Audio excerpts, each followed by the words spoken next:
Anybody know? I should know. But they tend to run together sometimes. Period. Practice number 16. So we're definitely over the halfway mark, and had a good day. It was nice not to have to travel today to practice. Nice and warm, but I thought the guys thought we got better today. We talked about trying to determine what kind of habits we were going to create today. Football is a game of repetition, and you're creating habits. So are they good habits or poor habits? You know, that's kind of what it comes down to. And I think for the most part we got better. So it was a good day. Who's got questions? We had some pretty good tight end groups around here. Mm-hmm. I'm getting some pretty positive feedback about this group, particularly Mm-hmm. the young guys that come in and been pretty impressive. Are you prepared yet to I think claim them a good group? You know? potentially they could be very good. You know, you have Blazevich and Rome that have already played and done a nice job, and the rest of them hadn't really played much, but they're practicing well. I see great improvement in Jordan Davis, and Jackson is getting a lot of good quality reps, doing well. Chapel, our walk-on tight end, has actually practiced well also. So potentially they could be pretty good. We're just trying to get better every day. What's the goal of this second scrimmage coming up Saturday, and something you want to see happen that maybe you did not see the first one? Well, one thing we'll do is we'll do some a little bit of live kicking. Besides extra point, field goal, we'll kick off return, punt return, and block. We'll do all those phases, and the teams that cover, we may try to tackle somebody to the ground, see if we can do that. Got to try to really ramp up the scout teams, because if the scout teams don't go full speed, and the first time we see a full speed rep is at Louisiana Monroe, it's usually a shock to your system, and you're not able to make your blocks, let's say on kickoff return, things of that nature. So we'll try to get as much realism as we can in the kicking game. We were going to do the kick in the first scrimmage and do pure scrimmage this one, but we flipped it. We did pure scrimmage the first one, and then this one we'll get some kicking involved. But we'll still get a lot of reps, scrimmage reps, and we're not to the point where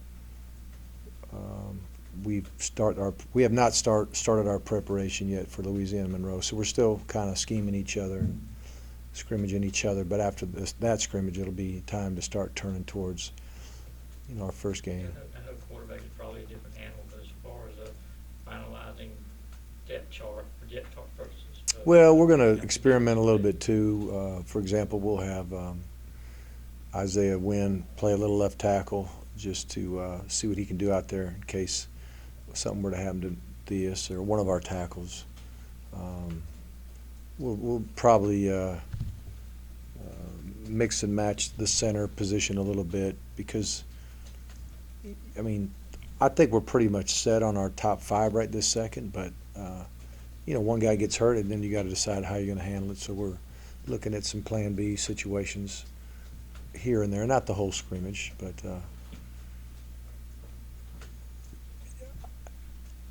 there's certain guys that's between the special teams and the scrimmage downs can kind of bump themselves into the group of 70, and the group of 70 is who can travel for an SEC game. Of course, we have 4 of the first 5 games at home, so it helps us. I think we're allowed 80, so it's a whole different animal when you have 80. But when you have 70, like game 2 at Vanderbilt, we only have 70. So we've got to prepare.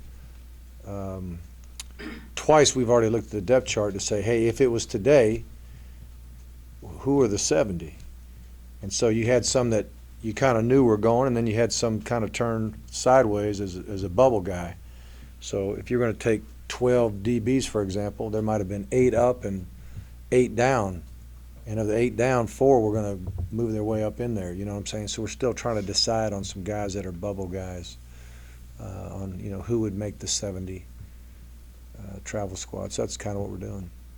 Mark, you made a reference to it was nice not having to travel. How has the weather impacted your preparation? It seems like it's been several days off. How's it affected it? Well, 2 practices ago, about halfway through, we went inside and did the best we could in our green area, which is mostly offensive and defensive line work.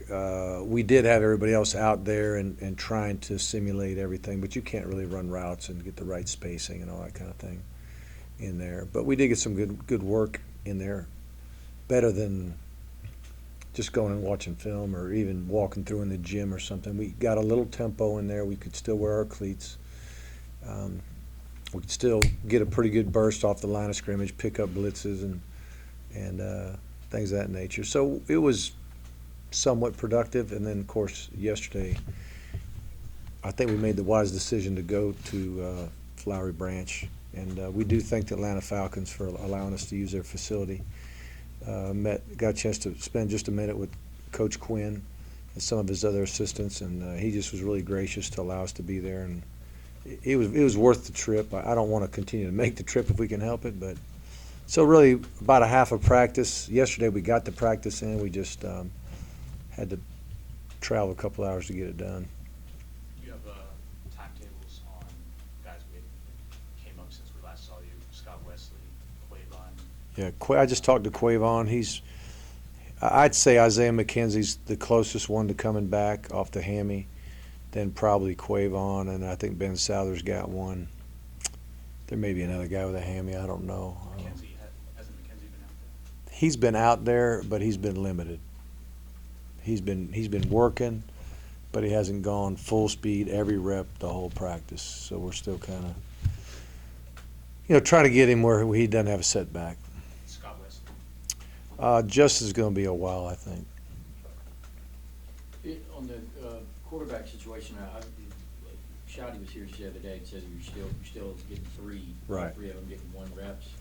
At what point do you want to cut that from 3 to 2 getting 1 reps, maybe going into that last week or 2 weeks before the first game? Is there a mark there? There's a difference between when I would like to do it and when it's time to do it. And you'd like to start camp knowing what the deal is, but we don't. And until we really get a piece about if it's down to a 2-man race, then we won't make the move.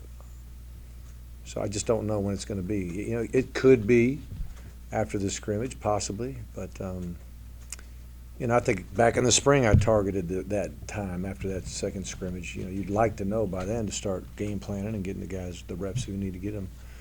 But I'm not sure that'll happen. And there's a decent chance that it will.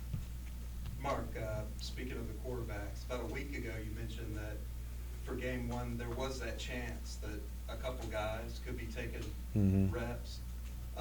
Yeah, if we're not sure. I'm sorry. If we're not sure, then we may do that. Most of us familiar with Shackling Green from 02 to 04, going way back to your Florida State days. Are there any other examples where you utilize somewhat of a routine? Part of the reason why we were playing Green and Shockley was that's what I'd done most of my coaching career at Florida State. We almost always had our second team guy get a series in the first half, almost always. We wouldn't promise them that, but we'd say, if the timing's right, we'd like to get you in there because you just never know when your number 1 guy is going to get hurt. And there's nothing like going in the game when it's still for real. Back in the days at Florida State, you might get the guy in the game late third, early fourth if you had a big enough lead, but it's just a different feel when that's happening.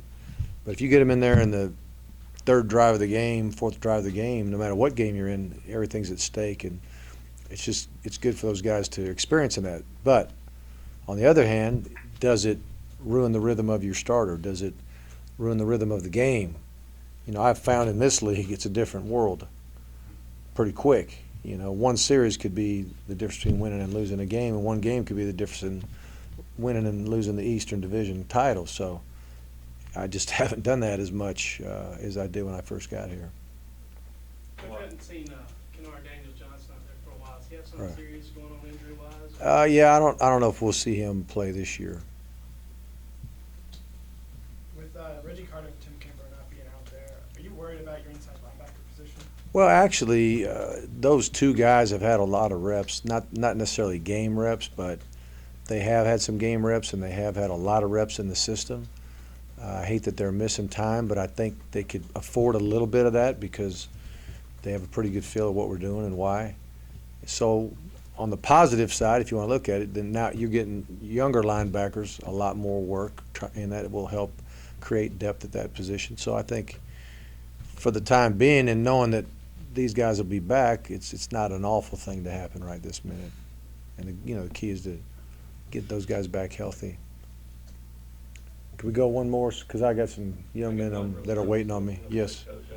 And with Seymour gone and Dean Deeves gone, what have you decided to do with those two scholarships that are available? Have you given them to a walk-on? I'm not going to make anything public in that way because if and when I do it, it might make that young man happy, but there's a bunch of other guys that kind of wish they'd have got it too. So I used to celebrate that publicly or in a big team meeting room and have a big old internet thing and everybody says, wow, that's a lot of fun. But as much as somebody celebrates, there's somebody else who's gets his heart broken because he's thinking maybe I could have been the one. So it's hard to make those decisions sometimes. And Just give those to seniors? not always, but yeah, a lot of, if over the years, if a senior has gotten himself in position to graduate and all, we've done that. That's been part of the criteria. And sometimes it's just like, Trey Battle, year one, the guy won the job and we gave him a scholarship. Okay, gang.